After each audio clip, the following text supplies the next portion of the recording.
போதும். அவர் உங்ககிட்ட வேற எதையுமே கேட்கல. நீங்க இயேசுவை நம்பி, ஆண்டவரே நான் உங்களை நம்புறேன், இந்த வியாதியில இருந்து எனக்கு நீங்க விடுதலை தாங்க, உங்களை நான் நம்புறேன், இந்த கடன் பிரச்சனையில இருந்து எனக்கு விடுதலை தாங்க, உங்களை நான் நம்புறேன், இந்த தனிமையில இருந்து எனக்கு விடுதலை தாங்கன்னு சொல்லி, எனக்கு சமாதானத்தை தாங்கன்னு சொல்லி நீங்க இயேசுவை நம்பி நீங்க கேட்டீங்கன்னால் கண்டிப்பா நிச்சயமாக உங்களுக்கு அதை கொடுக்க அவர் வல்லவராய் இருக்கிறார். பிரியமானவர்களே, இன்றைக்கும் கூட அநேகர் நிறைய பணம் வச்சிருப்பாங்க, ஆனா அந்த பணத்தினால அவங்களுக்கு சந்தோஷம் இல்ல. அநேக பணம் இருந்தாலும், பதவியில் இருந்தாலும், உயர்வில் இருந்தாலும் அதனால அவங்களுக்கு சமாதானம் இல்ல. சமாதானத்தை கொடுக்கக்கூடிய ஆண்டவர் ஒருவர் மாத்திரம்தான் இருக்கார். அவர் மட்டும்தான் இயேசுவானவர்.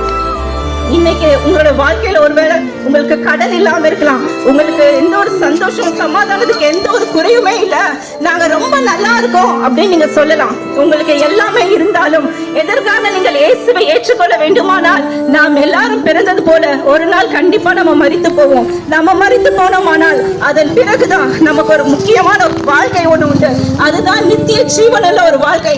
அந்த வாழ்க்கையை உனக்கும் எனக்கும் நம்ம எல்லாருக்கும் கொடுப்பதற்காக தான் இயேசுவானவர் இந்த உலகத்திலே வந்தார். அந்த வாழ்க்கையை பெற்றுக் கொள்வதற்காக தான் ஒரே வழி இயேசு மாத்திரம்தான். நானே வழியும் சத்தியமும் ஜீவனுமாய் இருக்கிறேன் என்று இயேசுவானவர் சொன்னார். அந்த இயேசுவை நாம் ஏற்றுக்கொண்டால் மாத்திரம்தான்